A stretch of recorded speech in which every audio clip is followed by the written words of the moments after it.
30 minuti 36 sekund nieoficjalny አንዳንድ ሐዘኖች አሉ ለመቀበልም ሆነ ለማመን ጨርሶ የሚያዳግቱ እንዴት ሆነ ብለው ሁሉ ጊዜ የሚያስገርሙ ትናንት ታይቶ ዛሬ መቀጠፍ እንዲህ ያለውን ስሜት ይፈጥራል።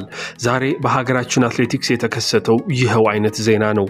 የ2025 የስዊድን ስቶክሆልም ማራቶን አሸናፊዋ ከቀናቶች በፊት በአዲስ አበባ ዙሪያ ለሌላ የማራቶን ውድድር ዝግጅት ስታደርግ የነበረችው ወጣቷ አትሌት ሸዋረግ አለነ አማረ በድንገት ለልምምድ በወጣችበት ህይወቷ አልፏል። የቀድሞ ኢትዮጵያዊ አትሌት አለነ አማረ ልጅ የሆነችው ሸዋረግ ላትመለስ ይህችን ዓለም ተሰናብታለች።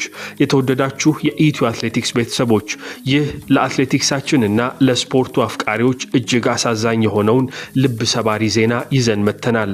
ስለ አትሌቷ የተገኙ አስገራሚና አሳዛኝ መረጃዎችን በዚህ ጥንቅር አሰናድተናል። አብራችሁን ቆዩ። በአውሮፓዊቷ ሀገር በቅንጧዋ ከተማ በስዊድን ስቶክሆልም የ2025 ማራቶን የተደረገው በፈረንጆቹ ወርሃ ግንቦት መባቻ ላይ ነበረ። ታዲያ በዚህ ውድድር 101 መለያ ኮድ ቁጥርን ደረቷ ላይ ለጥፋ በሙሉ ቀይ መሮጫ ቁንጣና ማሊያ የተካፈለችው ጸጉሯን በፓንክ ተቆርጣ የሮጠችው ሸዋረግ አለነ ከሌላኛዋ ኢትዮጵያዊት ሙሉ ሀብት ጸጋ ጋር እስከ መጨረሻው ድረስ ፉክክር ካደረገች በኋላ በ6 ሰኮንዶች ልዩነት በመቅደም አንደኛ ሆና ስታጠናቀቅ ይታያል። ይህች አትሌት በጊዜው ውድድሩን አሸንፋ ስትገባ የነበረው ፎቶግራፍ በመላው ዓለም በብዙዎች ዘንድ ተወዳጅ ሆኖ በበርካታ ሲቀባበሉትም ቆይቷል። በወቅቱ እስከ መጨረሻው 400 ሜትር ድረስ በስቶክሆልም ጎዳናዎች ላይ ተጠባብቀው የሮጡት እሷና ሌላኛዋ የሀገሯ ልጅ ሙሉ ሀብት ጸጋ በመጨረሻው የአሸናፊነት ድሉን ለማግኘት ስቶክሆልም ስታዲየም ውስጥ ነበረ የመጨረሻውን 400 ሜትር የተፎካከሩበት። ሸዋረግም የመጨረሻውን ሜትሮች ተስፈንጥራ በመውጣት አሸናፊ በመሆን ለድል ስትንደረደር በርካቶች ከፍ ባለ ሞራልና ድጋፍ ሲያበረታቷትም በስታዲየም ታይቷል።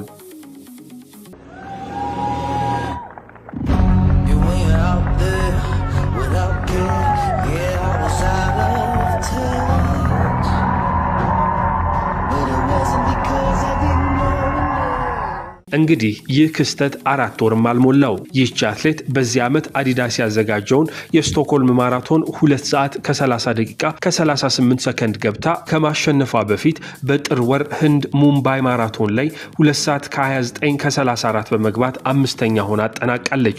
በ2024 የፕራግ ማራቶን ቼክ ሪፐብሊክ ላይ 2 ሰዓት ከ27 ከ32 በመግባት ሶስተኛ የወጣችው ሸዋረግ በዚያው ዓመት በ2023 ቱርክ ኢዝሚር ማራቶን ላይ 2 ሰዓት ከ32 ከ43 በመግባት አንደኛም ነበረች። የግል የማራቶን ፈጣን ሰዓቷን በደቡብ አፍሪካ በ2023 ኬፕ ታውን ማራቶን ላይ 2 ሰዓት ከ27 ከ26 በመግባት ሶስተኛ በመሆን ጨብጣ አይኖረችው ሸዋረግ ከፈረንጆቹ 2006 ጀምሮ ላለፉት 19 ዓመታት በተለያዩ ውድድሮች ላይ ስትካፈል እንደቆየች የወርልድ አትሌቲክስ ድረገጽ ይጠቁማል። ሸዋረግ ከ5 ኪሎ ሜትር አንስቶ እስከ ማራቶን ድረስ በርካታ ውድድሮችን በህይወት ዘመኗ ስታደርግ ቆይታለች። የዩቲዩብ ተከታታዮች ሰብስክራይብ በማድረግ ቤተሰብ መሆን እንዳትዘነጉ። ላይክ እና ሼር በማድረግ ለሌሎች እንዲዳረስም አድርጉ።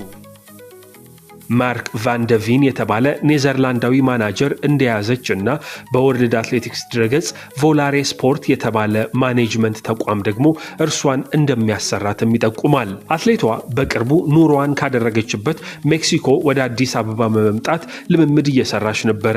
በተለይ የቅርብ መረጃ ምንጮቻችን እንደጠቆሙን ከሆነ በአዲስ አበባ አቅራቢያ በሰንዳፋ ከተማ ላይ የማራቶን ልምምድ ስታደርግ ነበረ የሚሉ መረጃዎች በቅርቡ ወጥተዋል። አትሌቷ በልምምድ ላይ እያለች በድንገት የልብ ድካም ስሜት ተሰምቷት መውደቋንና ከዚያም አትሌቷን ወደ ሆስፒታል ወስደዋት ህይወቷን ለማትረፍ ቢሞክሩም ህይወቷ ግን ሳይተርፍ እዚያው ህይወቷ እንዳለፈ ተሰምቷል።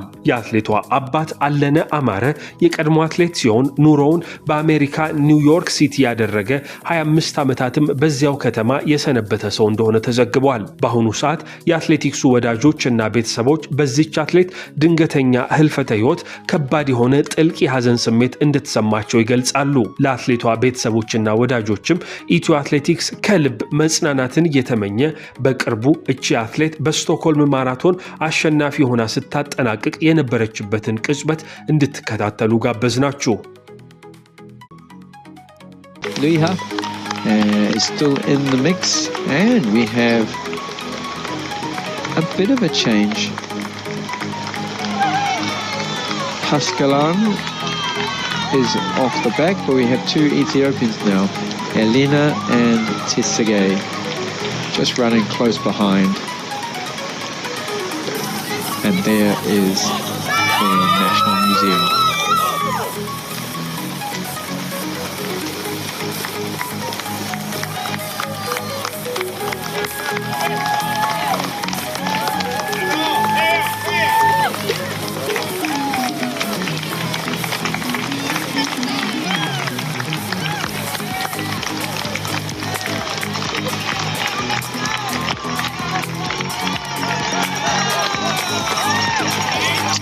The top women are now coming to Strandvägen, coming back into the crowds, coming back into the inspiration of the people looking on. የዩቲዩብ ተከታታዮች ሰብስክራይብ በማድረግ ቤተሰብ መሆን እንዳትዘነጉ። ላይክ እና ሼር በማድረግ ለሌሎች እንዲዳረስም አድርጉ። Is found to be cheered on whether you know people or not.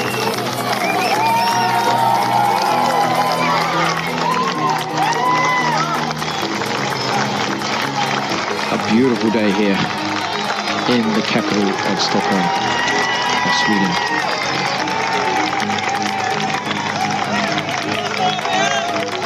So I wanted to... Bo zakręty nie jesteśmy w stanie najkrótszą drogą pokonać maratonu, to raz, a dwa, ten sygnał gubi się czasami. No właśnie, to zachowanie najlepiej pokazuje. Tutaj za bardzo nie wiedziały, czy w prawo, czy w lewo. Tutaj na pewno Alene nadłożyła troszeczkę dystansu, choć oczywiście teraz taką wskazówką, jak należy się zachowywać, trzeba biec tam, gdzie biegną ci przede mną, czyli patrzę, jak trasa prowadzi, mając na uwadze tor pokonania, trasę pokonywaną przez biegacza biegnącego przede mną. Tak, trzeba biegać do stycznej, czyli jak najkrótszą drogą. Jeżeli mam zakręt przed sobą, 400 metrów od siebie, widzę go z daleka, to nie zbiegam, na przykład zakręt jest w lewo, to nie zbiegam od razu do lewej, tylko stopniowo, żeby jak najkrótszą drogę pokonać. Tutaj mamy szerokie jezdnie, podwójne nawet pasy, to na takim jednym... የዩቲዩብ ተከታታዮች ሰብስክራይብ በማድረግ ቤተሰብ መሆን እንዳትዘነጉ። ላይክ እና ሼር በማድረግ ለሌሎች እንዲዳረስም አድርጉ። Pierwszą i czyni to minimalnie Alene pierwsza, za nią Tsega. To będzie sprinterska walka, zatem właściwie każde słowo jest, proszę Państwa, tutaj zbędne. Delektujmy się tą walką o zwycięstwo w maratonie w Sztokholmie. Stadion Olimpijski w pełnej krasie i Etiopka Alene ma zdecydowanie więcej sił, wyprzedza Tsegę i mknie do mety. Jej już nikt zwycięstwa nie zabierze, a zatem od samego początku do samego końca walka i jeszcze raz walka. Taki jest współczesny maraton. Królewska konkurencja, w której triumfatorzy okryci są nieśmiertelną, wielką sławą. Etiopka Alene na ostatniej prostej, jeszcze popatrzmy tylko przez ułamek sekundy na czas, 2 godziny 30 minut i 36 sekund, nieoficjalny rezultat, takie są rozstrzygnięcia. Cieszymy się, że byli Państwo z nami, dziękujemy bardzo za... የዩቲዩብ ተከታታዮች ሰብስክራይብ በማድረግ ቤተሰብ መሆን እንዳትዘነጉ። ላይክ እና ሼር በማድረግ ለሌሎች እንዲዳረስም አድርጉ።